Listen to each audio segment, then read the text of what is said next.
First of all, I think your analysis was very straight line. History doesn't run in a straight line. Kid, you cannot tell your neighbor he is stealing ducks when you are stealing funds. As High Commissioner, I was wrong. As Charandas Prasad, I reacted naturally how any person would have. I did not come here for that kind of abuse. I did not come here for that kind of abuse. If you're going to go down that road, I'll walk off. But it's all okay once they're talking. If they were talking, I could not have been here today. You got ADHD. I got that. Calm down. I think I've done enough in terms of taking our team out of trouble from losing. Come on, Lou Taylor. That's good. I'm reading the script now, and the first person that comes to my mind to play a detective, Yes, but okay, an it's good. erratic Mikhail detective Rodriguez. is Mikhail Rodriguez. Why an African slap an Indian? Why a man and slap a woman? Look, Gildarie, you deal with that. You deal with that. We must encourage platforms like this because it brings together different people and allows for discussions to take place in our country on a multiplicity of fundamental issues. Gildarie, you apologizing for something you think I did is wrong. I don't want you to do that, and you should not have done that.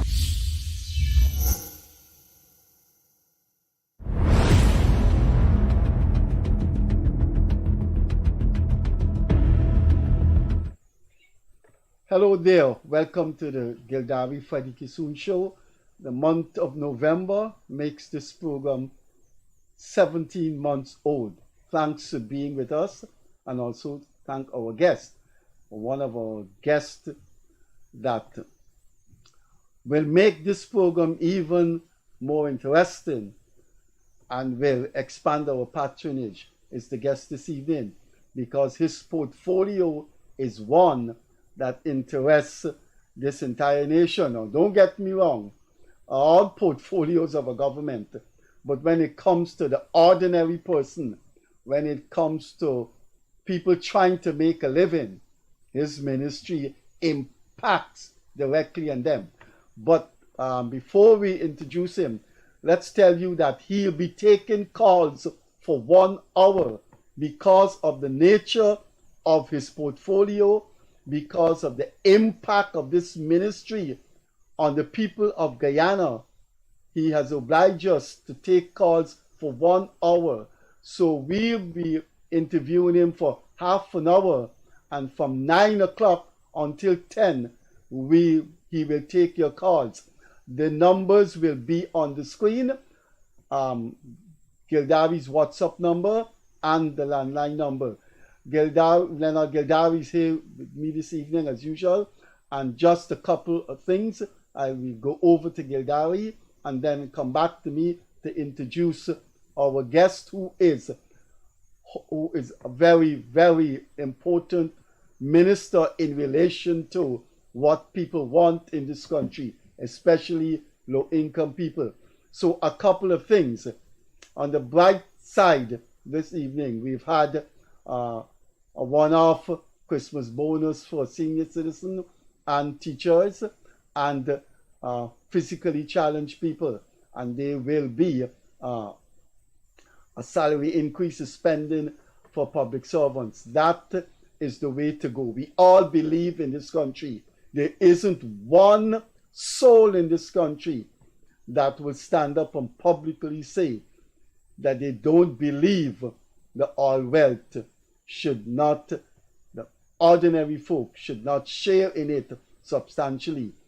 There is unanimity that from 2027 onwards, the income from all wealth will start to gush even more. So thanks to the president and thanks to the government, there has been a Christmas special for senior citizens and public servants and teachers. The second thing to note on the bright side is that we've had one of Guyana's leading veterinary surgeon in the studio Wednesday, and he announced that Guyana will now have its first animal hospital in Monrepo next to Melcher Furniture Store. A 4-story building, spacious building with spacious parking. So that is news that should be welcomed by all pet lovers, and most of the people in the world adore animals. The negative side of it is that the Dr.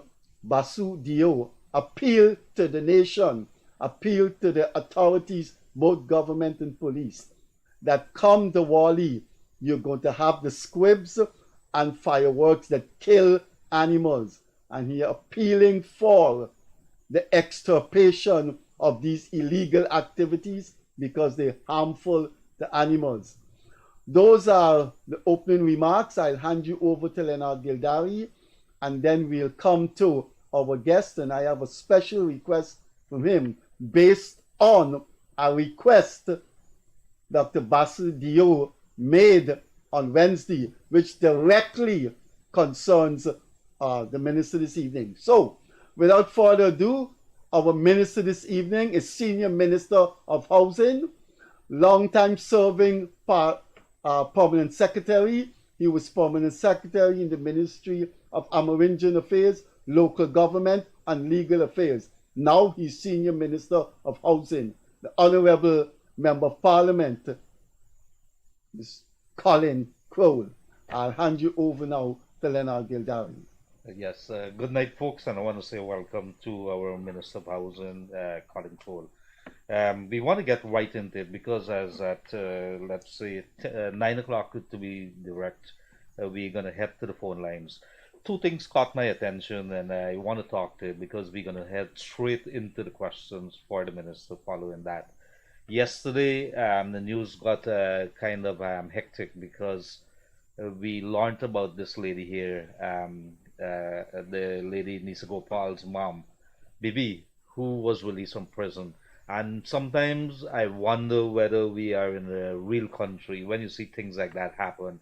Fortunately, we have our president has asked for an investigation and for him to have a report on his desk, because how do you slice 10 years off somebody's sentence and call that a miscalculation? Which part of the world, and especially in a high-profile case like this one here, everybody will remember that particular incident. I was at Kaitsur News then, and it shocked us to the core, the details that came out, that went to the courts, that went straight up to the CCJ, appeals upon appeals. And then you see something like that happening. Let me make it very clear. One of the pillars of our society is our justice system. And when that justice system does not work, when you have the courts and the police and everybody there as what you would call the guardians of the gate, and when those systems fail us, then we have major problems. When we have the courts, you put somebody in the court, you go to court, and you put them in jail, and they would have been sitting in jail, and you expect them to serve the sentence as punishment and hopefully rehab so you could be reintegrated into society. Then you expect them to remain in jail. And when you have 10 years just because of, what is it? An administrative mistake, that somebody's out on the road. Fortunately, me, the personnel, picked that up and reported on it, and then it all went down. Everybody started looking at the CCJ ruling and realized, hey, this had to be a mistake because the ruling did not indicate that she's going to come out at this point in time. She has another 10 years at least. So she's back in custody. Second thing is NIS. We would have seen the president making a big announcement about several measures to ensure that our senior citizens especially do not continue to suffer because of the delays in processing claims at NIS. They even went so far as to, I think Mr. Ashley Singh, the Minister of Finance, would have led a delegation to New York with NIS officials to meet with the people, because we have been sitting on this program here and receiving a lot of calls about NIS, this and that. It is one of the biggest self-complaints that we would have had. And so what is coming out of there, the NIS decided to take a number of measures, and one of them, and this is where we're going to lead off straight into the Ministry of Housing, They took a decision that if you're old and you senior, let me don't use the word old, senior citizen, and you have to submit your life certificate, you don't have to go into NIS anymore. You could call them on a WhatsApp. Somebody must have WhatsApp, and you do a live conference or live call with somebody at NIS, and they see that you're alive, and they have a way of verifying that you are indeed Leonard Gildarie, Colin, Croal, or Freddie Kissoon. And so these are some of the systems that we've seen in a modern society using technology. And my first question to Minister Colin Croal is very, very simple. A lot of people would have been complaining that we put in application for a couple of years now and we don't know what is happening. Is there some system that is being implemented or will be introduced, or are you likely to use technology to say that somebody could go online and see the status? Could go to the embassy and find out what's my status of application to become a citizen of the United States. Could you see that in this country? Thank you. Good evening. Good evening, Mr. Gildarie. Good evening, Mr. Kissoon. It's a pleasure to join you in this program. I think it's a while you've been trying to get me, so it's Friday night. You're an elusive man. Not necessarily. So it's a Friday night, and it's a pleasure to be here as long as possible that you have available. The question you are directly asked, though, in terms of housing, one of the things that we've done, let me just say, what was, first of all, is update it to allow you that wherever you are, if you're changing information, whether you, in terms of your application status, so whether you have, you're changing your telephone number, you change your address, or your income status, that may affect you in terms of your category. You can easily do this online. You don't have to come to the ministry or to one of our regional office. You can easily do this, and you upload the information. So that's one of the things we've done. The other thing is that we also have an inquiry section. So we have an interface where somebody is assigned directly to respond. This is online? This is online. But the question you're asking is that I have an old application. I want to see the status. I want to know what's it. Well, the status would be that it's still pending. And the reality is that, and I'm throwing this challenge out now. If we do see sometimes persons post online and they say they have a pending application from the 90s or even the early 2000s, more than likely that would have been an individual that was offered at one time or even more than once. And a lot of times persons are offered, but they don't necessarily want to go to the area that you're offering. But they don't say it. They don't post that. They don't state that. Not until we call them in or we do a follow-up, then we realize in the system that you were offered somewhere. And the allocation exercises are based on the availability of land.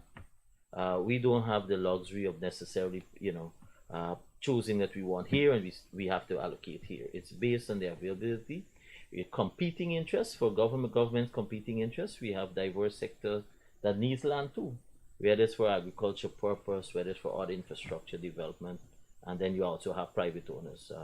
Well, Guyana Lands and Survey Commission is this custodian for state lands, and the lands that we've been able to since acquire to allow us to do further allocation exercises is based most times on Gaisuko, and so based on their policy decision. So I'll give you an example. Today I was on the east coast of Demar, visiting some of our project sites in terms of where we have allocated. But some of those lands that you will see now, they were like a phase 2, going inwards in depth. We have gone now, and this year allocation, we have gone another stage forward. That's because Gaisuka has provided us the information to say you can have this land now. You'll be inquiring about it because we are consolidating in Region 6 in terms of Gaisuka's long-term strategic plan. So there are more lands that have been made available on the East Coast for us, so East Coast of Demar. So you may inquire about a particular area. I may indicate to you it's not available today, but then that doesn't necessarily mean it can't come on board in due time. Case in point, in Success. I was there at Success today. When I started as minister, the success squatting issue was a front burner issue. Success at that time was under the purview of well, Gaisuko slash you can want to say Nisil, because remember the last government had Gaisuko, they had placed Gaisuko on the Nisil and on that management style. So we didn't have control of those lands, but squatting took place. I went in as minister and tried to engage those persons. Over time, success land has come under us simply because the Gaisuka has been able to relinquish it. So the by and large, the point I want to make is that by and large, somebody who has an old application has been offered, right? So coming back to that is that persons who have their application in the system, we go back and we make a deliberate attempt to go into our system and pull from those when we have availability for allocations. But we have to be realistic too. As a government, we have committed 50,000 over this 5-year period. That's 50,000 allocations. In fact, our manifesto says 10,000 annually. That's the exact words in our manifesto. So that's how we got the 50,000. We're doing that. We're somewhere around 27,000 now. We've completed 3 years in office. This also has to be matched. One, I just mentioned availability of land, but then that also has to be matched with the resources for the infrastructure work. Now, we are coming from a period prior from 2015 to 2020, where the previous government, all they did was 7,500. I just rung it off. There'll be 7,527 or somewhere thereabout. But that's what the previous government did. For the 5 years? For 5 years. 4 or 5 years. See, that is the value of this program. No, I didn't know that. Correct. You know how many, the thousands and thousands that didn't know that? And that's an indictment of the previous government. So that's what they did in 5 years. This 7,000, we completed that by year 2020, in the midpoint of year 2021. 1.5 years after being in office. So there was a huge backlog, a build-up of backlog. In the meanwhile, you have persons who are also applying, who are coming on in terms of the system too. Persons who have now reached the age and they too are applying. Every household member is applying. And we are also the victim of our own success. You're getting through with house lots. So there's even an interest to apply to be able to be an applicant.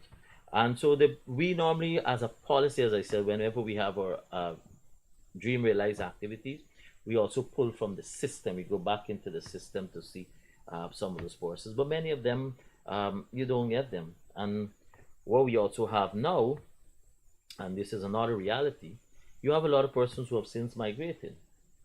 How do you separate those who have migrated? Every time they come back home, they're following up. But then you also have who are here, awaiting, right? So I make that point, Freddie, that comparative, that analysis to understand. We had a backlog before that, and then this is what we are doing. So we have done 27,000 in 3 years. We are on our way to 50,000, and in 3 years, since we're in office, we have about 13 to close to 17,000 new applicants. Whoa.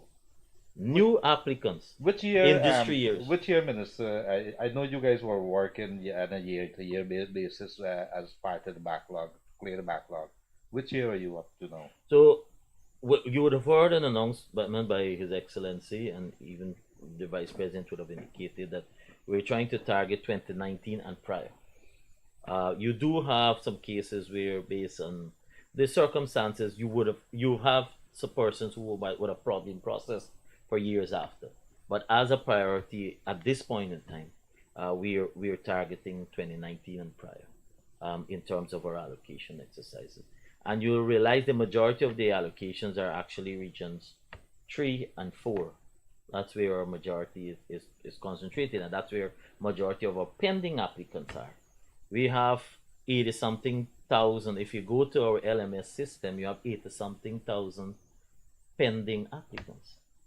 How many of that is active is another question. Their name is there. We don't delete, contrary to what people say. We don't think of those names. Those names remain there. Their applications remain there. But we also take into consideration persons who would have followed up, who would have showed interest, who would have updated their information the telephone number change, they didn't indicate that to us. So you have that, but I am saying this as a fact that persons who have very old applications would have been offered at some point. If you're looking at the program or you joined us late, we in the house is the Minister of Housing. But more importantly, he has accepted or he has agreed to take your calls from any part of Guyana, any part of the world, Guyanese. He will take your calls for 1 hour. He will answer your queries. He will attempt to provide answers to your questions. The telephone numbers will go up at 9 o'clock. Please feel free to call in. And one caveat is in order, or some people would say caveat. Please be respectful. That's correct. Housing, I have got in Gildarie too, we've got many complaints the past 17 months on this program about people not getting water, people not getting roads, and they got their house out. Please be respectful to the minister. You have to respect people's status and portfolio. If you do not do that, we will cut you off. No matter how emotional you get, you can say that you're dissatisfied, but you have to be respectful to the minister. Now, before we open the lines at 9 o'clock. Now, Dr. Basu Dio, one of Guyana's leading veterinary surgeons, was here, and we described something for him that has become an absurdity in Guyana. And one person in Guyana could eradicate that absurdity, is sitting between me and Gildarie right now, and that's the Minister of Housing. And we did say to Dr. Basu Dio, we will raise the issue with him. You're pretty young, but you must have known,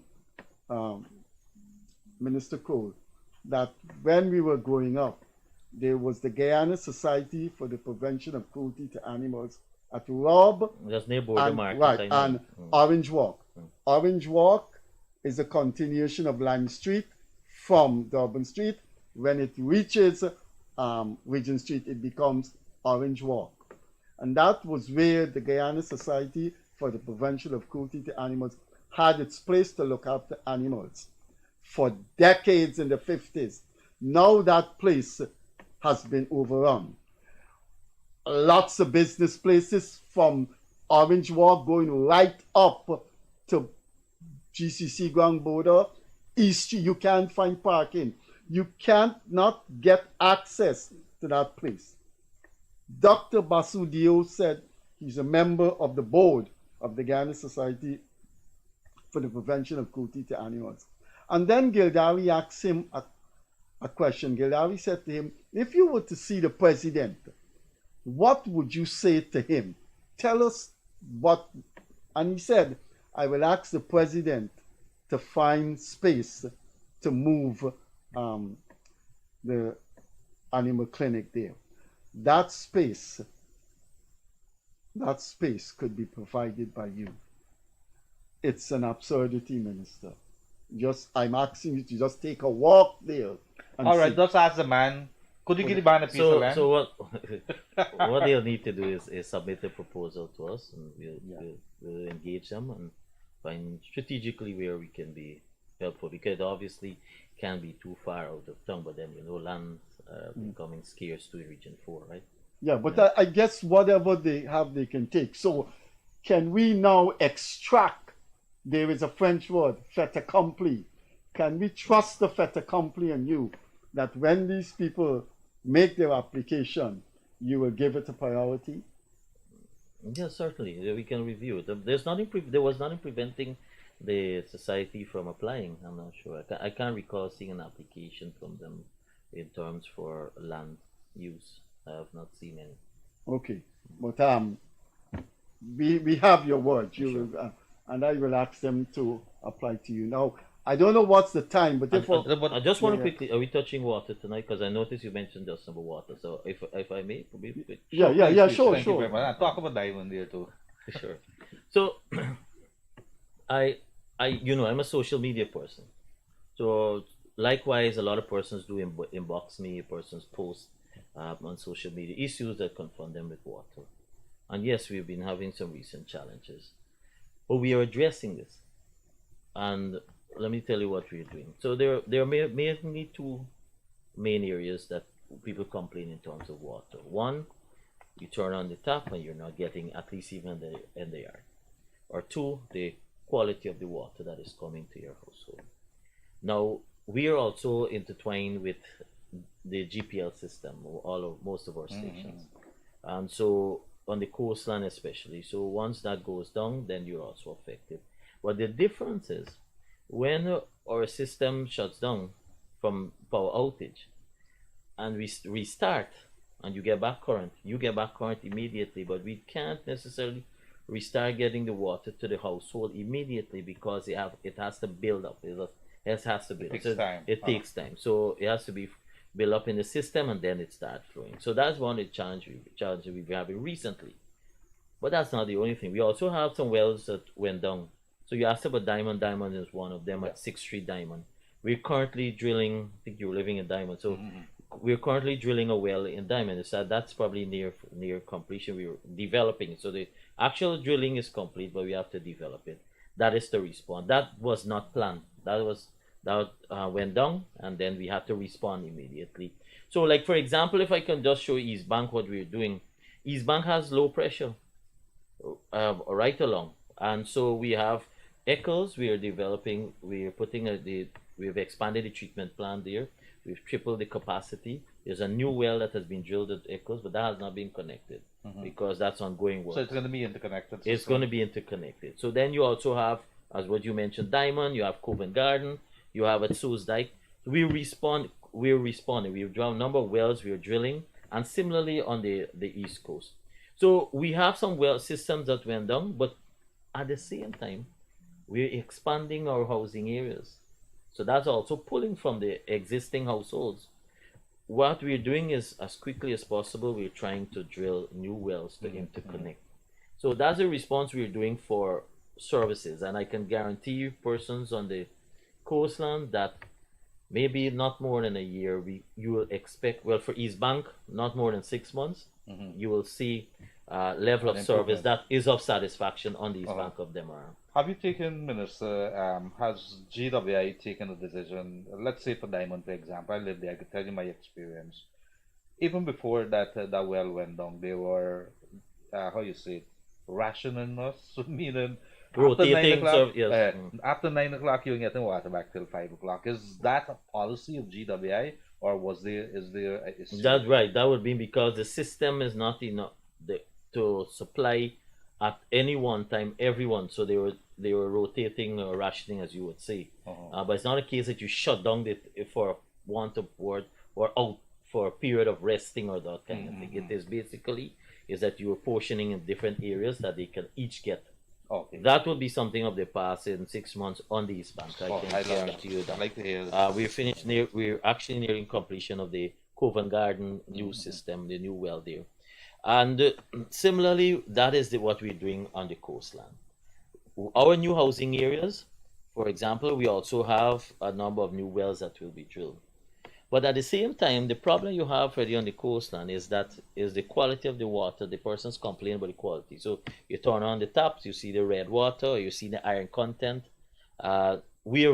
Government has taken a deliberate measure to address this. And this is with the treatment plants.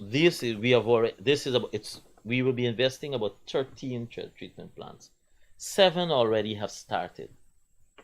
So we have started in regions 2, 3, and 4, meaning 3 in region 3. Right now we have 2 here that is in region 4 and another 2 in region 2. These treatment plants all have wells that will be supplying the system. But the entire coastline, so Freddie, right now 55% of the coastline only receives treated water. Us in Georgetown gets treated water. That's coming from Shelter Belt. But on the coastline from Charity to Crabwood Creek or Molson Creek, only 55% of those persons get treated water. I didn't know that. So we have investing in this, and before 2025, we're working with a strategic plan. By 2025, this has to move to 90% minimum. So that is the level of investment we're making. In total, it will cost for us to do this at least $28 million. If our operators listen to us, could you put it's 9 o'clock, could you put the two numbers on the screen? And I think the last minister we had here that received call, he needed a pen and paper because he needed to write down on specific complaints. Do you need you have somebody else who will take that. Someone will take it. All right. So you want him to you want to have the pen and paper here? Is he hearing? Just ask. Could we have a operator? Could we have a sheet of paper for the minister, because he will need to take specific details from people who call in. If our operators are listening to us, please put the numbers on the screen, and if we can get a sheet of paper, please. Yeah. Is there a particular number of the ministry that they could call or go online and take it? Because that could set the stage instead of a complaint, and we could say, look, these are the numbers that you could send straight to some of the complaints, because those are addressed right away, right? Yeah, so we have ministry and as well as regional offices, and I'll share that with you. So you can be able to post it. As I'll send that to your phone shortly when I get there. Sure. Phone. Yeah. Thank you very much. So I just wanted to quickly just mention a little more. So we are drilling, for example, Cummings Lodge. Persons around Cummings Lodge, UG, they complain the pressure is low. That's right. I live there. Right now we are drilling a well at Torquay, right behind CPC. And so we're nearing. There wasn't a well there all the time. Yeah, that one, it's not producing as it used to. Yeah. And so that is that we are addressing. So what I'm saying is that we are investing millions of dollars. This year alone, GWI's capital budget from government is $16 billion. So that will tell you what we're doing. And we're not doing this on the coast, and we're doing it also on the hinterland. The hinterland itself, we have moved in from about 40-something% to about 75% coverage now on the hinterland, and we're committed by 2025 to have 100% access in the hinterland. So every village, every community will have access to potable water, and that we are committed to as a government. Absolutely. Well, let's head straight into the call right away. Good evening, caller. Hello. A very good evening. Good evening. Could you take off whatever you're listening to, and let's head straight into it? Question. What is the question? All right. Before I ask the question, could I say something? Sure. Before I ask the question, I'm just calling upon all member states and all countries that have business doing with Venezuela. I'm asking as a citizen of my country, Guyana, stop doing business with Venezuela until this issue with the border is completed or finished. That's just one. Thank you. Go ahead. My question is to the minister. Very good evening to you, Minister. Good evening. And to the panel, to the team. Since 1995 to this date, I applied for a plot of land and have not received the land since 1995. And not your ministry too. I also applied for lease land at the same time. Never get a call pertaining for a lease land, for a plot of land, because I was wanting to get some furniture work going. However, I'm asking when this land could be given to me. As you hear, I met you at the Amerindian Affairs in the National Park, and you asked me to visit you at your office. However, I make even on Facebook, I tried to find out when I could meet you, but I could not meet you there. But this was the reason why. Could you give us a number? Maybe you could. We could give you a number, and you could text us on that, and then it's going to make it easy for the minister, so we could get other people in. Yes, and he has the paper here, right, and he will take the details. So Yeah, my number is 6280594. You have to give us. Oh, you don't want to give your name. That is okay. 628. 0594. Okay. Right, sir. Okay. All right. So somebody is Thank going to But- reach out. But you asked the minister. But let me ask you. Sorry, you you were send asking. the details to him on Facebook because I got him. I know him on Facebook, so if he wants me to send my details on Facebook, You can, but I want to ask you a question because you said 1995. Did at any point in time your phone number, etc., changed? No. It was the same since 1995. Wow, you bad for this, boy. How You got a much? number for a long time.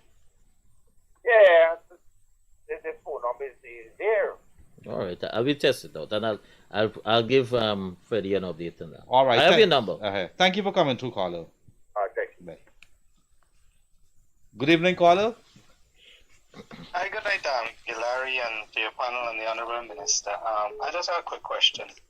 In August, by the way, I'm an overseas-based Guyanese, and in August I applied for a house lot online, came in to the Region 3 office and finished up my application.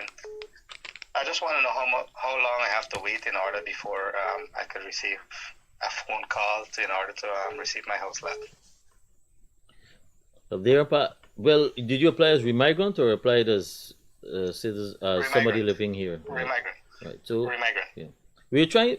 The reality is that we have a first duty to the persons who are here.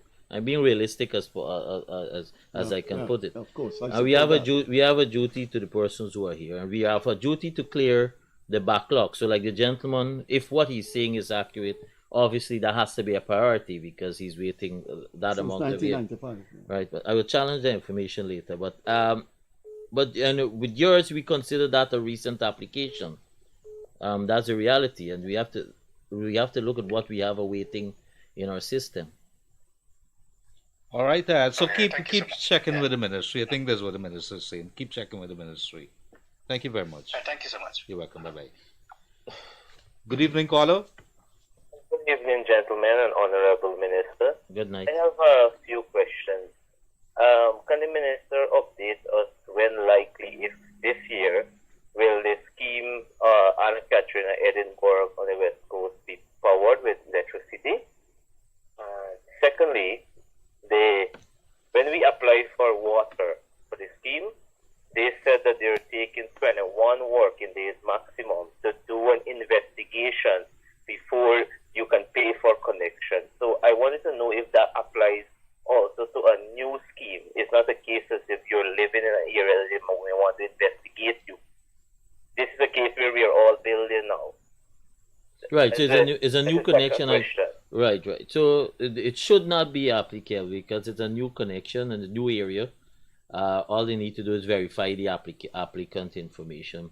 In terms of Be good if that kind of instruction could be channeled down to the offices because that's exactly what they told me last week when I applied. yeah, but why they probably indicate to you because it's not you alone applying. So they have to do service connection. So maybe that's the grace period that they put, but it should not be that's an outside time, but it should not be as a Beyond. that you have to wait until 21 days for a connection. That's the bottom line. No, not even the connection for investigation. Then they will tell you by telephone to come in and pay for the connection. So we haven't paid us yet. You got that from the Port Joint office? From Parika office. Okay, I'll deal with it. And the second question you asked is the electricity for all those areas and the new areas on the west coast of Denmark. We have contracts that are out. Similarly for all areas that we have access to, those that we've provided access or where we've provided to you to show you where your land is. The next phase there are contracts out for provision of electricity, expansion of electricity. Because we are currently building and the faster we could do that application would be better. Correct. I absolutely agree. And we're encouraging people to go build in their new area. Yeah, but we can't move in if it's not connected. So that's why I inquire if it's like Agree. this year because I've already done the temporary circuit board and there are contracts out to expand the network. All right. Thank you very much for coming. Next, I have another question. Very quickly, sir. Yeah, the president has announced a new road that will connect to Mandela, 4-lane there. that will go through at the back of the East Coast, passing through LBI, open up new lands. I wanted to know when that is expected to commence, or if it is in the pipeline to... You're talking about the Ogle Road? No, he's not. So what you're talking about is the road that connects at Aubrey Barker. So, Correct. Right, yeah. So we already have the route that from Aubrey Barker that will reach to the 4-lane that is we run in the other direction, that is from Ogle going to Eccles. That the route that you were talking about, the intention is to reach as far as Enmore Falls, and that it would be, which is the back of where we are locating on the East Coast, will mirror, basically East Coast will mirror East Bank, because what happened in East Bank is that all those the areas that we've run, they put the 4-lane and the interconnecting road to Diamond was considered the back. People didn't even want to go at the back. They're coming in from the main road. Now it's the front. That was the fastest way to get to Georgetown. So that will end up, that's what will happen on the East Coast of Demerara for the caller. Yes, it's in the pipeline. We have the route mapped out, but we haven't started the work in terms of physical work or any tendering, etc. from the Aubrey Barker going onwards to Enmore Falls. Thank you very much for coming through the caller. Bye-bye. Good evening, caller. Hello. Yeah, good night. Good night. Go right ahead. Yeah, good night, Minister. I got Good night. question. I want the update when Diamond back will be ready. The house that back with Diamond. Is that the one at Diamond or the one at by Grove you was referring to? Yeah, by Grove, by the Right. police station. So you're talking about the Block 18? Yeah. Good. Because it's going into 2 years now. Correct, absolutely correct. So the reality is that's a portion behind what you call Caneville, Grove Diamond. So the reality is what we've done some redesigning of the area, because that portion of land that when we got there found it was too low, and there are over 1,000 plus persons just like this caller that are waiting. You'll be pleased to know that sometime in the new month in December we will start calling persons who are waiting on the Block 18. Thank you. In December. That's right. Yes. Thank you very much, caller. Bye-bye. Thanks. Yes, he's correct. They're waiting 2 years now. Good evening, caller. Yeah, good evening, Mr. Gildarie. Yes. Go right ahead, sir. Yeah, I have one question for the minister. I live in a horse nearby Thornville after the young military scheme where was Courtney went to Newsville. I tried to find out who's really in charge of this here, if it's NDC or housing. Because I have a problem here since March month. I got to the NDC, they said they don't take no plane. I got to housing. Little past the ministry of housing, my car, and I got a new place. I go upstairs there. When I go there, they give us they don't take no plane there. I must go back to NDC. So I want to know is who's Just hold. Where's the second place after the NDC you went? Ministry of Housing, they got the car, and I pass Ministry of Housing by, forget the car, and after the Chinese embassy that's over there. After King Salmon place, they got a new place they open to the car and upstairs there. Going past you, there's another Ministry of Housing. That's central housing. And you're talking about okay. Well, the ministry is on Brickdam. That is central place. The other place to the car, and they'll pass the United Nations place there. Oh, I know. That's a project division you went to. That's it. Yes, they sent me from down there to there, and they said they would take complaint and go back to DC. Chairman down there doing nothing. No. All right. What's the nature of your complaint? What's the nature of your complaint? Mohammed Khan. No, what's the nature of your complaint? The nature of the complaint, this place here don't have alleyway. All the water come to the front. The neighbor 2 doors away from me build a pile off and heating the high so the water and going and everything stagnant between three lots here. And the water is green. I send the picture on your messenger thing. I don't know if you see it or you didn't see it. And NDC and looking after that? Whose job is that? He tell me he don't look after and I must do what I want to do on the phone. This guy don't come here and check nobody. He said I go housing, send you there. Is this the same Mr. Khan that I think? 2014 is the problem we got. He went going housing. They send you NDC. Go NDC. They send you housing. I don't know who looking after this team. Is this the same Mr. Khan who I think we had messaged on the road? No, not the road. Yes, the same Khan. Yes. Okay, well I can find you back. The first resident living inside this place. Thank you very much. Thank you very much. I can't see why you have an NDC chairman. He can't come in and see what's going on or send you over here. Thank you very much for coming through, caller. Yeah. Right. Caller, good evening. Yes, go right ahead. Yes, go right ahead. Yes. I have my, in 2010 I get my letter. So I'm in Trinidad here now. So I'll coming back home, and I would just like to find out what step I could take to proceed with my house lot, to come in and stuff.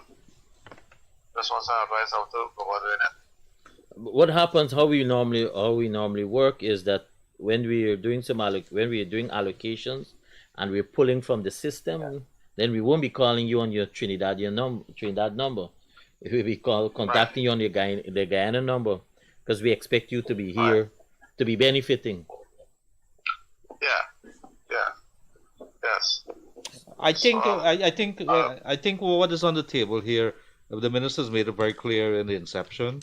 The priority is to our local people, our residents, citizens living in Guyana. No, he can tell you he's a Guyanese. Right. He's done his criteria, but the point is he's living there. Right. Yeah.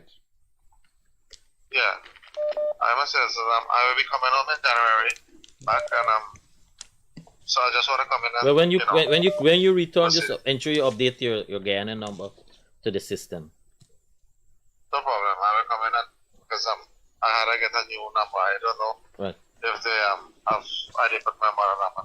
All right, good. Thank you very much. The minister told you what you need to do here. Thank you very much, sir. Bye bye. Okay. Good evening, caller. Hello. Why did he miss that one? Let's go with this other one. Good evening, caller. Hi, gentlemen. Good night. Good evening, Minister Croal. Good night.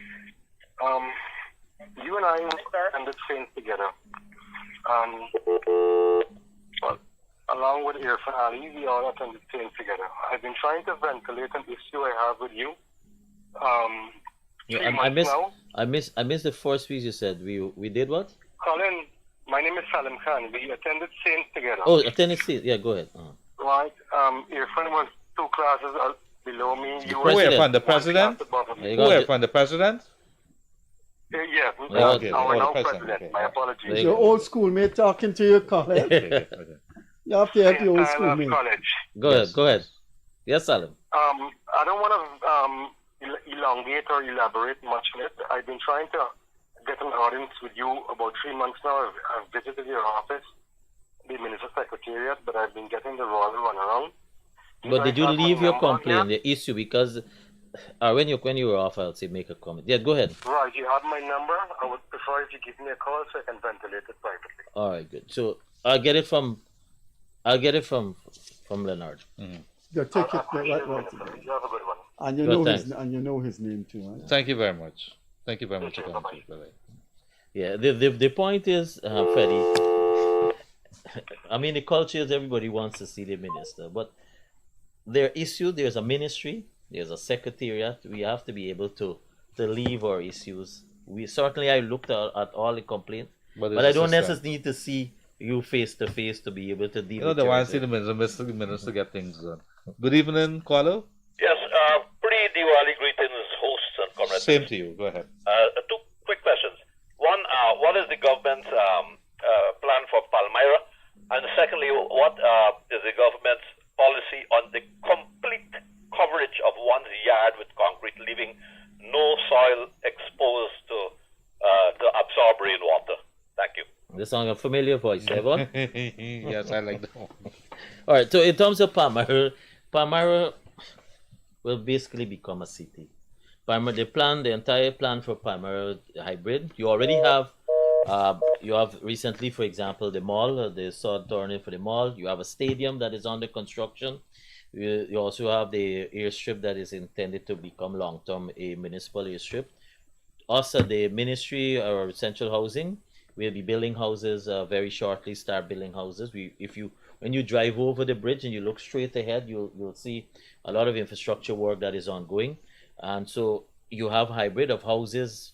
We haven't been doing any allocations yet, but hospital is also planned there. So you have commercial, housing, other activities, enterprise activities, but that's the plan for the Palmyra area. But it will evolve. The stadium itself will be a pull factor. Exciting times ahead. So, good evening, caller. and good evening to you, Minister. Good evening to Mr. Kissoon. Good night. Minister, my concern I want to raise this afternoon is that I see that they're building roads, which is very good.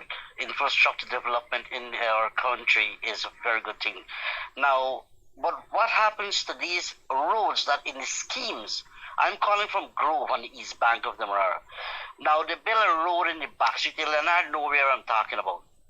This is coming down Grove back street here, 4th Street. That's the one linking from the well area. That is the main bypass from Grove to Diamond there, and then send it straight down to the street or somewhere there. Yes, the same road for the back there. All right, go ahead. What happens now is that because of this linkage with this bridge from Grove to Diamond, which is a very good initiative, easing off a lot of traffic from the main road. But the thing is that the big trucks and them were coming through this scheme area. This scheme road was not built with capacity to accommodate the kind of weights that is coming on them. Now, for example, you know who talking to you. Very clear. When me there here, there's a big drain here by me, and there's no road shoulder at all. This road was already washed away on the same one side. When they rebuild this road, reconstruct this road, they had to do back some foundation there.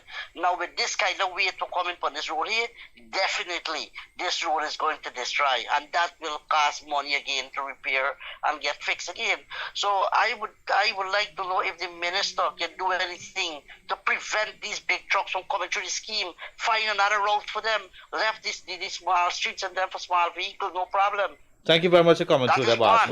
That is one. The other thing is that with the small vehicle now, I think they should put some more speed bumps around the school area, because this school area, you gotta come and see what is doing in the school area.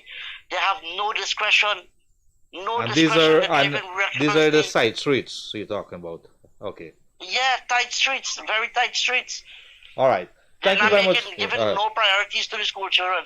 Yeah, thank you so much for listening to me, man. In terms of speed bumps, that as residents, you can write the traffic department and engage. In terms of the trucks, you're correct.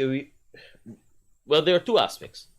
To access some areas for further development, you have to drive somewhere. And oftentimes, it's only a narrow street you have to drive through, and then obviously we'll fix it. This is what happened, case in point, Eccles, when we were doing the portion of the industrial site road. Persons were going through the parallel road at Eccles. We've subsequently redone it. But there are also supposed to be what you call designated routes for those trucks. In the other, I think it was a few weeks ago, the Vice President was visiting Enterprise, and that's one was one to complain, because those truck drivers, what they try to do is look at the better streets to drive, right? And so there's supposed to be designated routes for where the truck should drive, so that you'll know only this part is affected. I think what you should also say, Minister, and Freddie, this is important.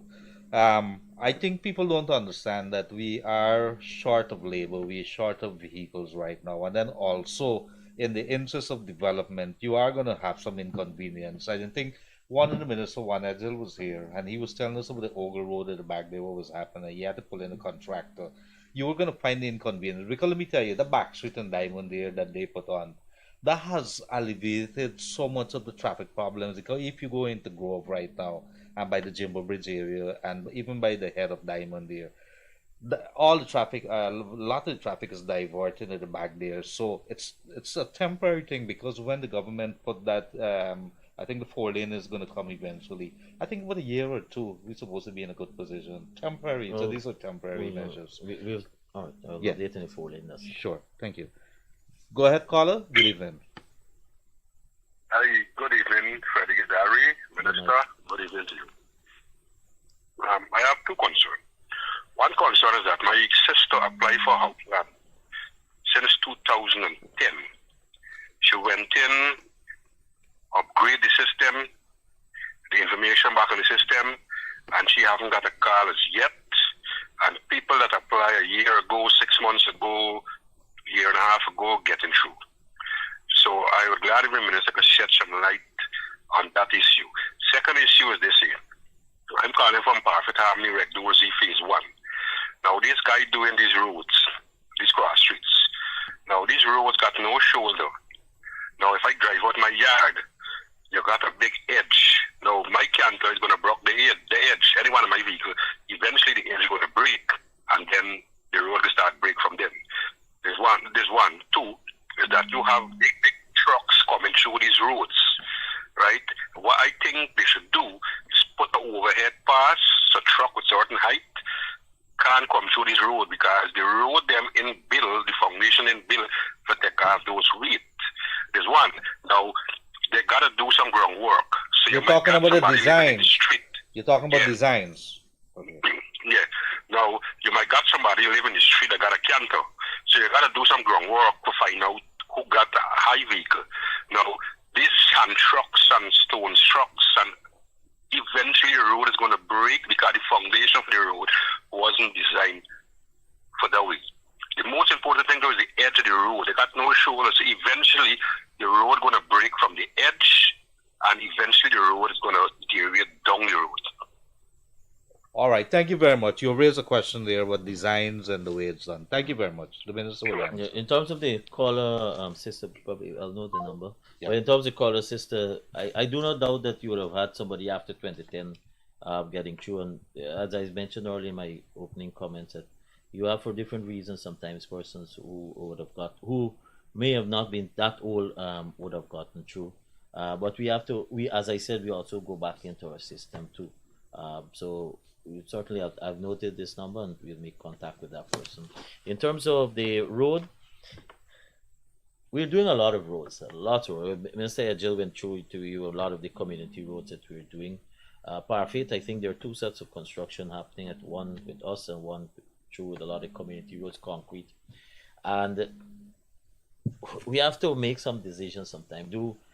You're trying to get your resources in, the resources are available so that persons can get, these are persons who are having access for the first time of a road, a proper road that they can be satisfied with.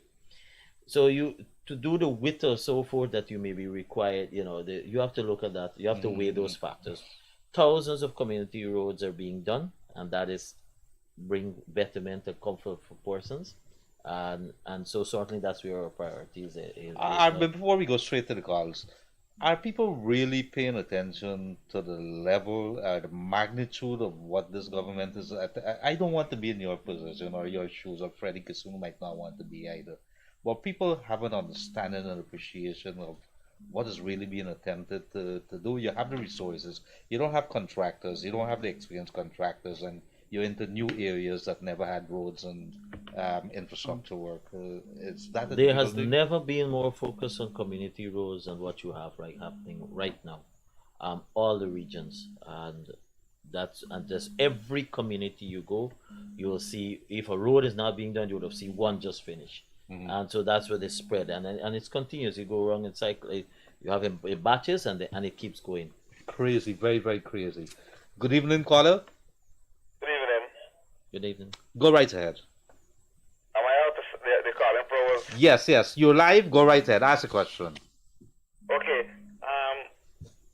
If a person has house and a house, and they buy from somebody privately, are they entitled for a house lot still for the ministry? Good question. No, first time. The housing program is supposed to be first time home ownership. First time ownership, but remember now this person hasn't get from the ministry housing, or No. they bought from somebody else that But then had it. But it's transferring to you, It's transferred to my name, yes. right? So you're not a first time homeowner. Oh. As long as you receive, you're not a first time homeowner. But remember, I buy from the person, buy from somebody else. you know? No. It's a target, and the program's to target those people who never had a house lot, never owned a home. That's it. Okay, all right. Thank you very much. It's a very good question. Thank you. Okay. Bye. Good evening, caller. Hi, good evening. Yes, go ahead. You sound happy. Who is it? Hey, good night. Yes. I got a message for the... Hello? Yes, you go ahead. You're live. I'm on to the Gildarie show? Yes, you're live. Go right ahead. What's your Say. question to the minister, sir? I got a question to the minister. Right. I live abroad. I live in the U.S. and I came to Guyana in 2008. I pay my taxes. I pay $40,000 taxes to the NDC in Diamond. When I come back there in 2019, there was no record showing that I pay $40,000 tax. Now, for me to uplift the print to build my building, I had to pay the taxes from 1999 all the way to 2019 before I could uplift the print for my building. So I want to know what was the reason for that. What was the reason for that? Then I get to find out that some lady steal $20 million from the NDC and run away with it. So I lose my $40,000. You have a receipt? They say they don't have no book. You have a receipt? Where's the receipt? No, I don't have the receipt. That's 2008. I live in the U.S. No, but to 2009. You have to have your receipt, sir. All right. That's evidence. The receipt. Hold on. I mean the receipt. When I have receipt from 2019, all the writings start to rub off from the receipt. How can I prove? All the No, answer the one by. That one difficult one. All right. Anyway. The minister will attempt to answer that It's question. it's a local government issue. Okay. But thank you very much. Obviously, his evidence of payment would have been the receipt that he had received. Right. But let me answer this question there. Somebody sold the land in a remigrant and they sold the property. And the guy who wanted to come in the country sold it out. He had to produce, although he's not living in Guyana, several years to say that he owes the government no tax. It's what you call a compliance. That's the laws of Guyana. You can't get away, you can't get around that. That's a requirement of GRA. It's like in America, IRS has their thing. Good evening, caller. So can I ask the next question? No. We have another call coming in. Sorry. Yes, go right ahead. This is a concerned resident of Fort Island, region number 3. Oh, good night to you guys here. Good night. Where? Fort Island. Colin, we have an existing well at the school. Right now, we face a crisis with the water. The water is out, and because most residents use river water. When you say bad, what is happening? We want a well here, or if it can be in operation and we put good water. Yeah, I've received a message. I think it's a teacher. I received a message. We did look. We have budgeted for 2024 for a well for there. But what has compounded it is that their source of water is from the river, and with the dry weather, as the water drop, it gets the bottom part, the sediment and the turbulence. Well, on the island, is it difficult to drill wells here? No, we have there wells that are rigs that can be taken. Oh, okay. But it's on the 2024 program. All right. So you've heard the minister today. Thank you very much. Thanks very much. Thanks for You're that. welcome. Bye-bye.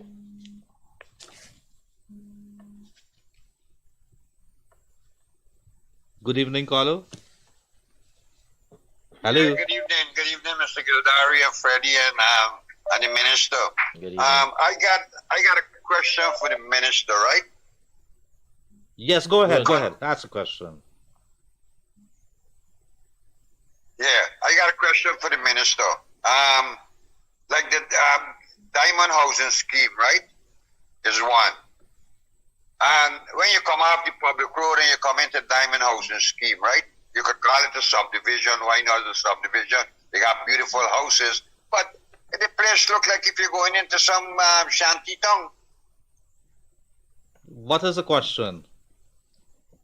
That's my question. Why the place has to look like that? Some of the people living in the neighborhood too, and they're just trashy and throwing the trash all over the place. But the minister got jurisdiction over that, so. Well, we got some. The minister got jurisdiction over the that. minister won't say it. Why are you gonna say it? We got some dirty people in here, and we got some people who don't care about the neighborhood. What I'm saying, okay, let me make it more active.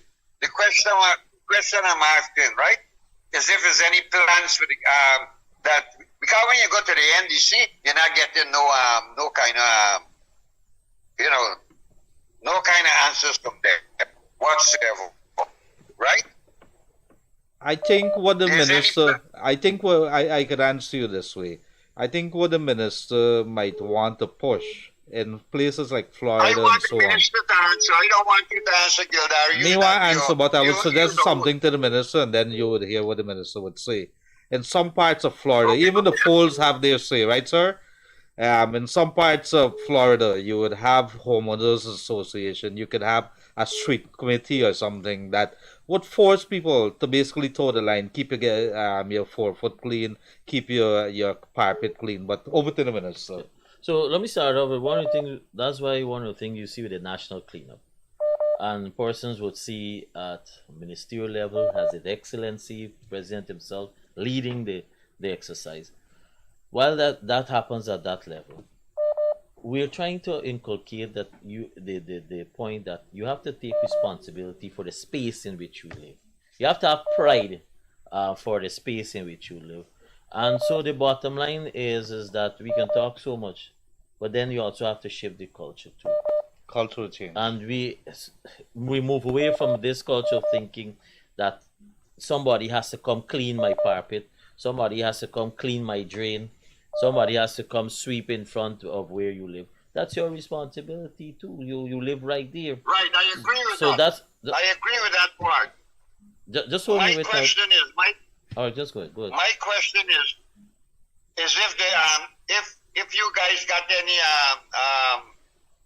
plans to make these the front of the scheme them look like a place, a nice sign, diamond housing scheme, a nice piece of gardening or something. The place that I live here, I got a nice home, and it looked terrible. I went to some old neighborhoods in Georgetown. Look 100% better than these places here, buddy. All right, sir. Okay. I hear you. But I have two quick suggestions, and Hard will understand this one. Again, you talk about naming and etc. There's an opportunity for private enterprise right away. For somebody sponsor, a group of persons come together, pay for the signage, and you put up the signage. This is wherever, from what lot to whatever on this street. You have an innovative means at which can be done, and you have a few residents, not one, a few coming together and pay for it. That's part one, is signage, and then beautification. These are things that can be done in clusters. It's not that costly. If you come together, plan one Sunday morning, say we're coming out together and we're gonna target this area. I hear you, and that's something I would have thought about too. But thank you very much for coming through there, boss. Gildarie, you live in here, right? If you look, listen. I hear what you're saying. You're complaining. What are you doing? I'm not a politician. I'm asking you. If you come to Gildarie tomorrow morning, let me take the words out of the minister's mouth what you really wanted to. I think you wanted to say. If you're to come to me tomorrow morning and say you want to form a committee and you need some help, I could use my resources and my network and to reach out to some business people in the area to improve my street. But you don't want to expect me to go in Grove and improve Grove. You understand what I'm saying? It starts with us within the area. What are you doing in your area? Thank you for coming through. Good evening, caller. Good evening, caller. Hello? Hello. I think we lost that one. Good evening, caller. Good evening. Is there any desk set up at the ministry to handle application or proposal for lands at the developing Silica City? In Silica City, you said? Yeah. Yeah. You don't have to have a desk. Those proposals, it has to be submitted to somebody. So you can submit that to the ministers or anyone in ministers or to the CEO's office. Great. Thank you. Thank you very much. Thank you, yes. Good evening, caller. Good evening. Concerning housing, Minister. Collin Esquivel. Where in Esquivel? Still Charity. Charity. Good night, Charity. Good night. We know some people from Esquivel Coast. Well-to-do, very rich people. They get house parts and house and everything all over the country. And also some people from West Coast, when we know that the house and get house part. And some people are getting And they got that. They went to you. Are you aware? Well, I could probably ask for the minister, and the minister could weigh in too. Right, so you're asking about Esquibo specifically, because I can answer specifically. No, the rich man is keep always done a jar, don't get home. But rich people, not poor people. They're different. When you finish asking, then I'll answer. You finish? Yeah, I finish it. Thank you. There are different categories for when you. That's why we ask your income. So you have low income. You can have very low income. You have moderate, middle, or high income. That's your earning, whatever you provide, and so that's how we have different categories. We don't discriminate, so we don't look at your face when you're applying. You have to be a Guyanese, first time home ownership based on information. We allocate accordingly. But Essequibo itself, let me say this: in the 3 years we have done a lot in Essequibo, and we're still doing. We're working on the opening of new areas at Charity, as well as on the deeming. On the deeming, would have had previous phases, but we have phase 4, for which we have allocated, as well as Charity. In Esquibo case, a lot of persons either want between who a charity wants a charity, or they want close to Anna Regina. So that's why a lot of persons ask what Lima Sands. But it's where the lands are available. The other lands are lease lands or privately owned, and that's where we were able to get lands. But we've done quite a bit in Essequibo. I mean, I can, before the program is finished, I can give you a breakdown of our allocations, what we done. Yeah, sure, take on. But Minister, what that person, if I'm reading that person there, that person is saying business people got house and they got lands, and I'm still going and get more house land. But it is based on the information that provided, because if you had information like that, I'm sure the minister would want to know. Thank you very much. Good evening, caller. Hi, good night. Go ahead. Good night to all of you, right? Yes. I just want to ask this question: why is this someone who has a property can get a house, What was that? Why what? What is the question? Why is somebody who already inherit a property can apply for a house in housing? So let's start. The bottom line is we have to start somewhere. You recall when housing, at one point, they were looking at when you have so many children, etc. And that because you're starting somewhere, and then you move the parameter.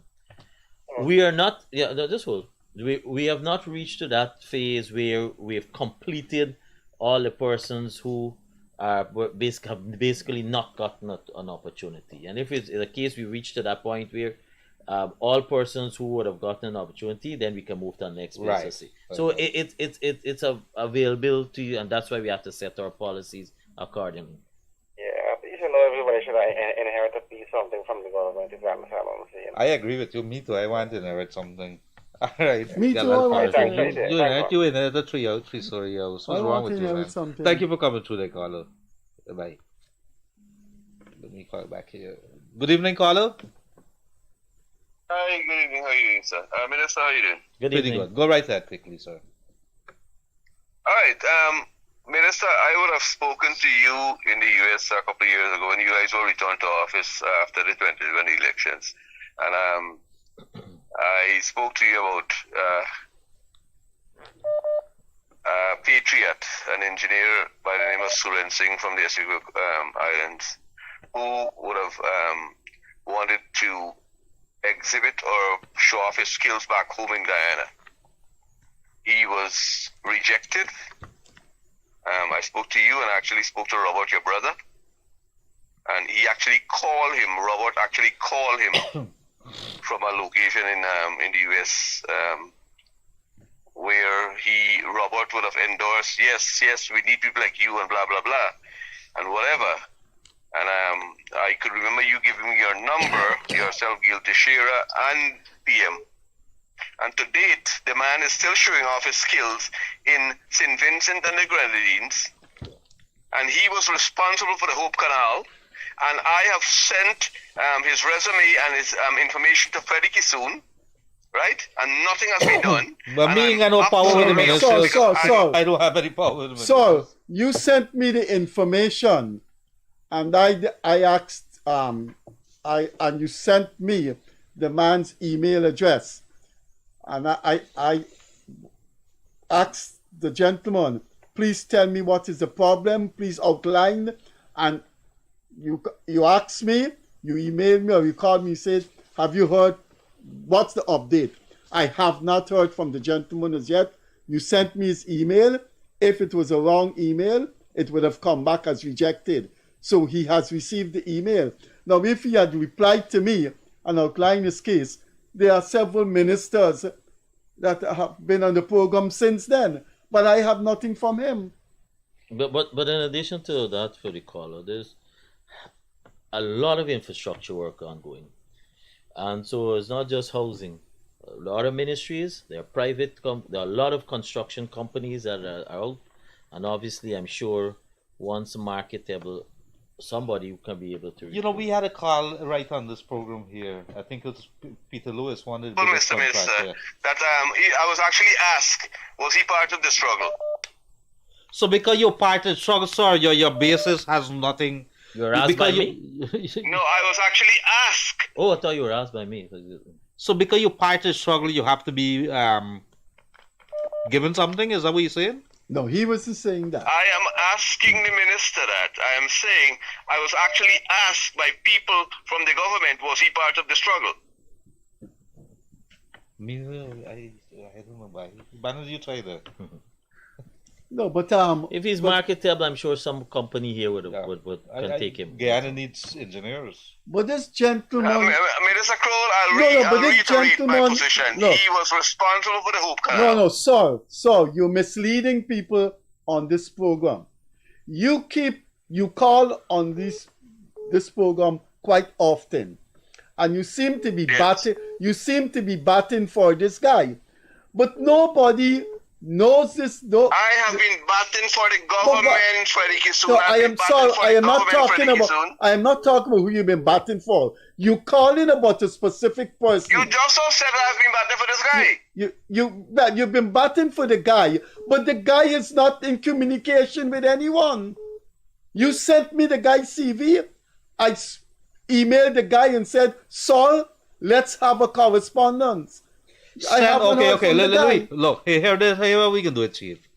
Send me that thing, send it to Freddie Kissoon, or I'm going to ask Freddie Kissoon to give it to me.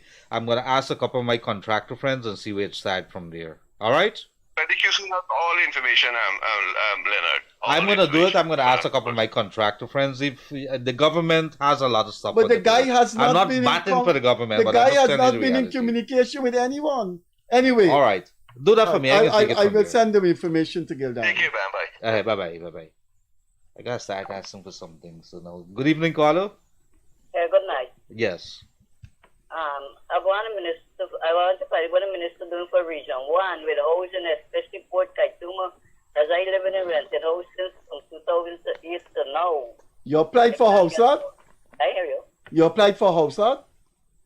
I don't know the process if they just apply or how they just give this house that here. I don't know. Here's a real corrupted place. You got to apply for. One minister can tell you the process here.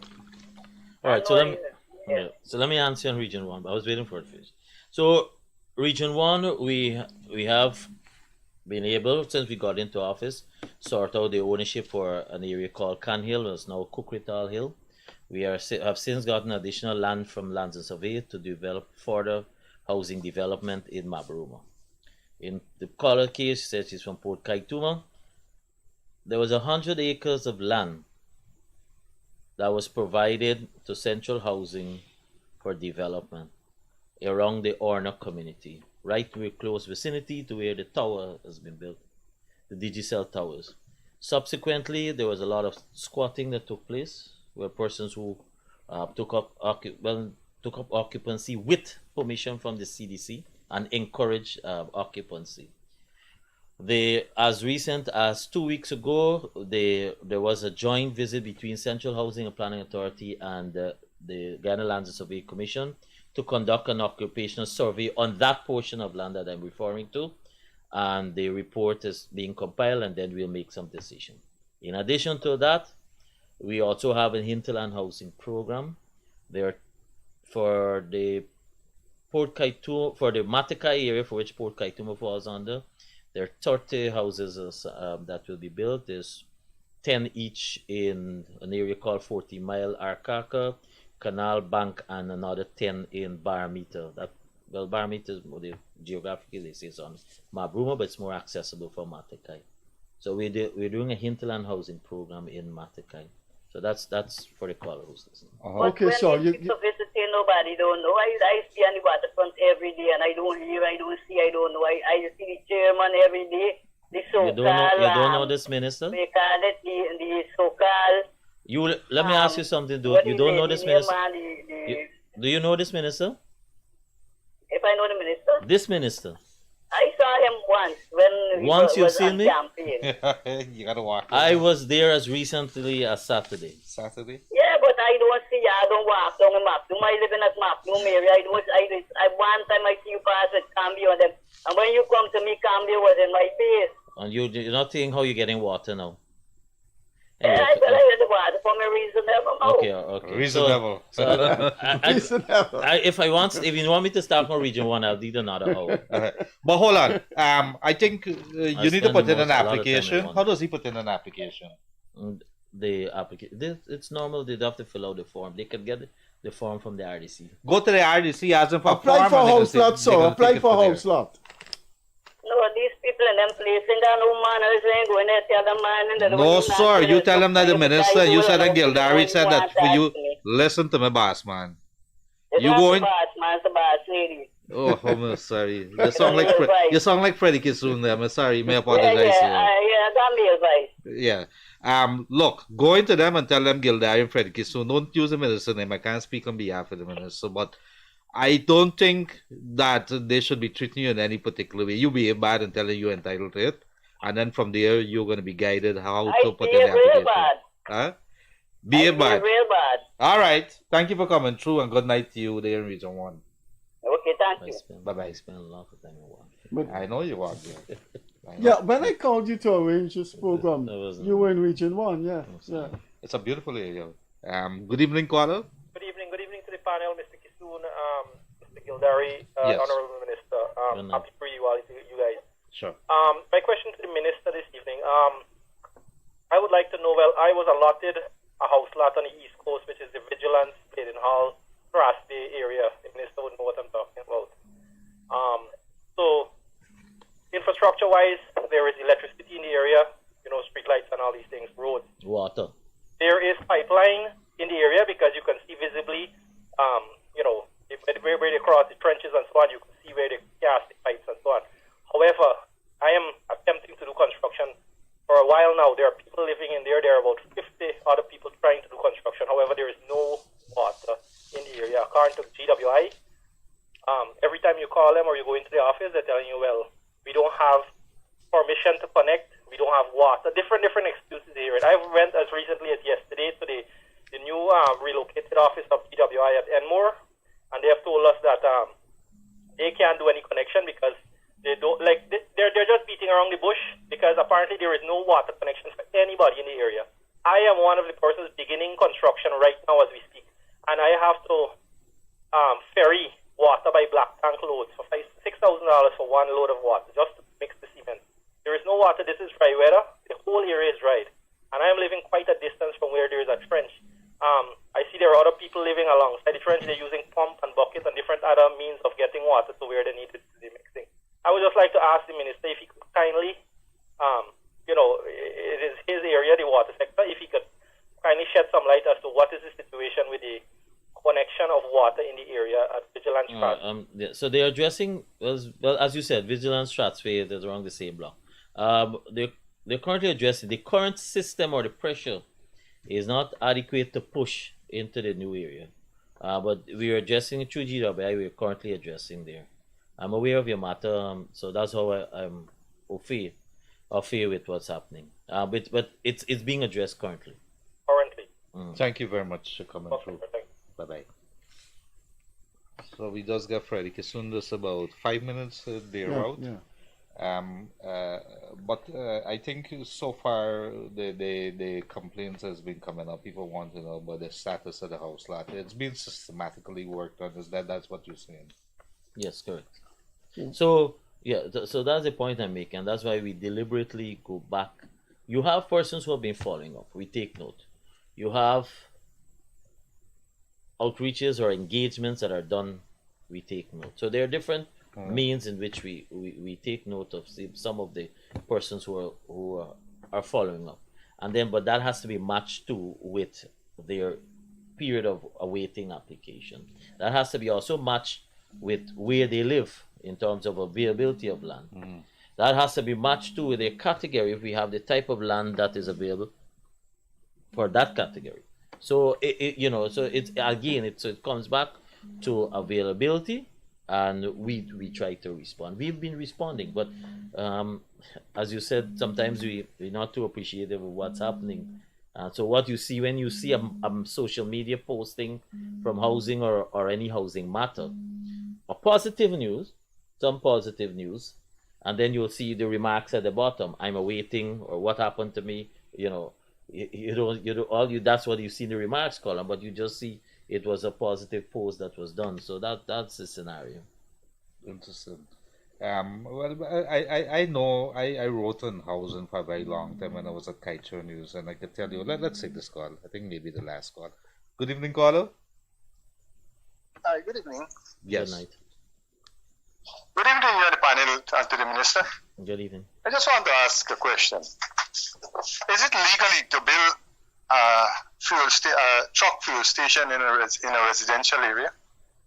Fuel station in a residential area? A truck filling station in a residential area? No.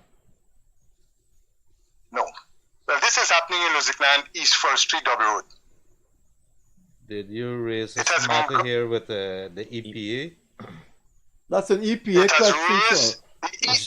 GEA might be interested in that. No, Guyana Energy. Guyana Energy Authority. Yes. And that's an EPA problem too, because it's an environmental hazard. You have to raise that with the Mr. EPA. Freddie?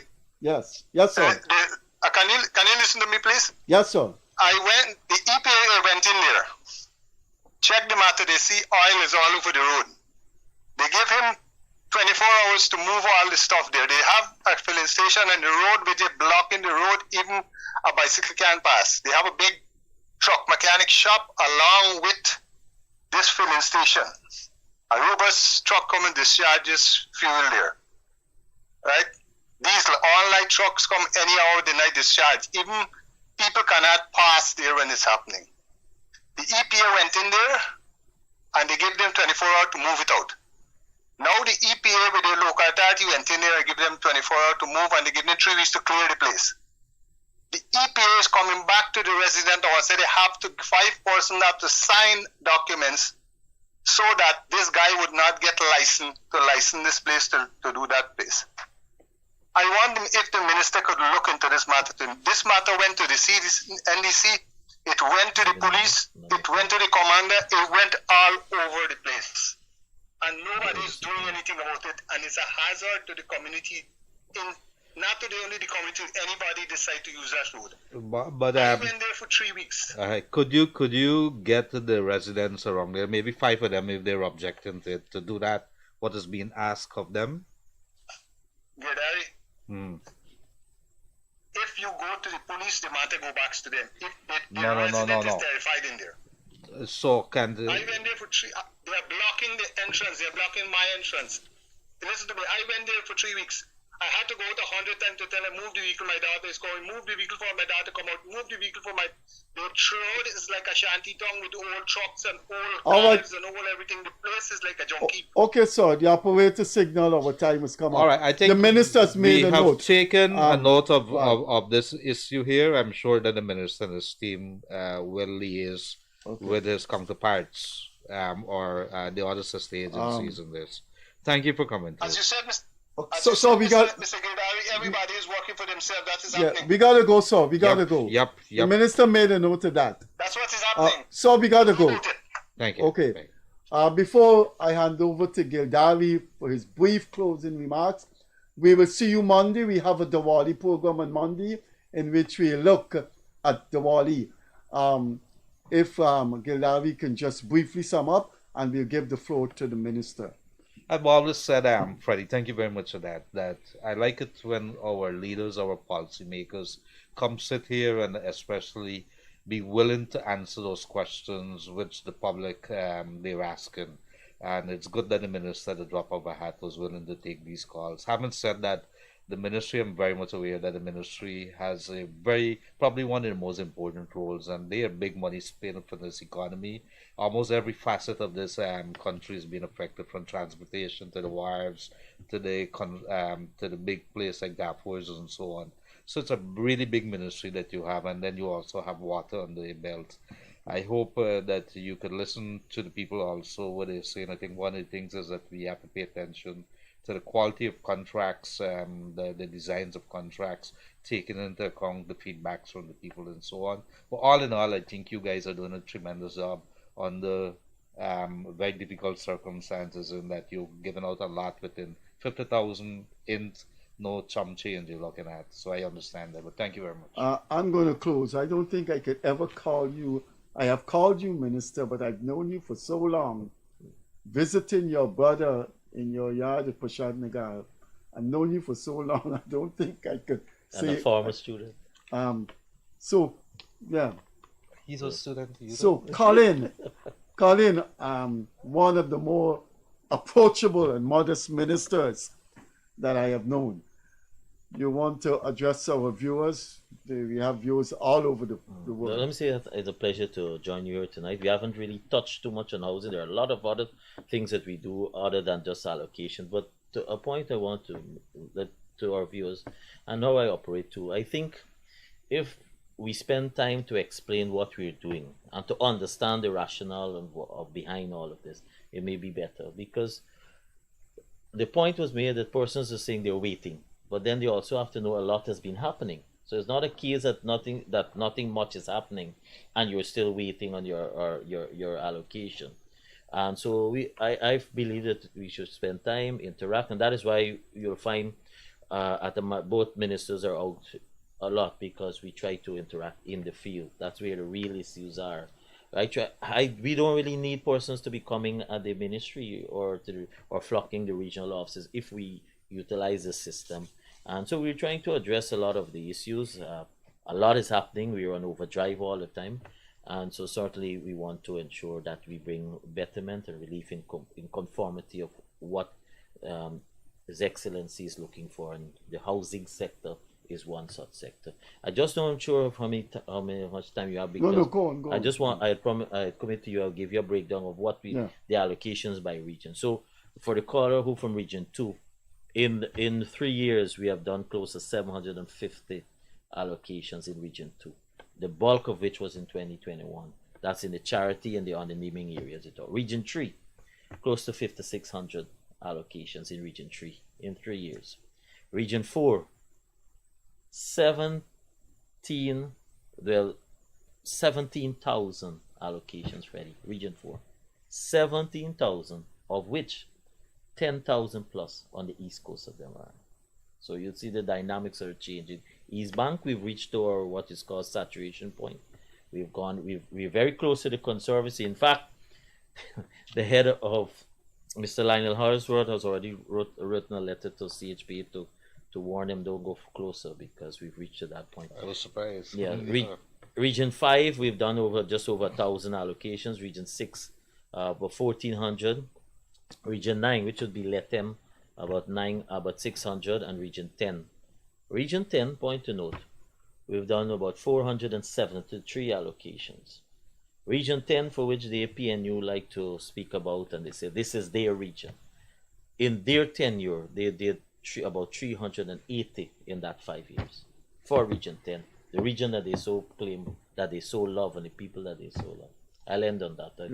I'm going to keep this. This is very good information. Can I have this? Sure, Well, he has this. I'm sure.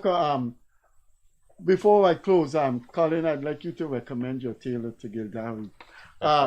You were looking at the Minister of Housing and Water, and he took your calls for 1 hour. We will see you on Monday. There's a Diwali program in which our guests will look back at historically at Diwali and bring us up to 2023. We have to say a special thanks to the minister for a particular dimension of his appearance, facing the nation for 1 hour. We'll see you on Monday on behalf of Senior Minister of Housing and Water and my co-host Gildarie. Catch you later.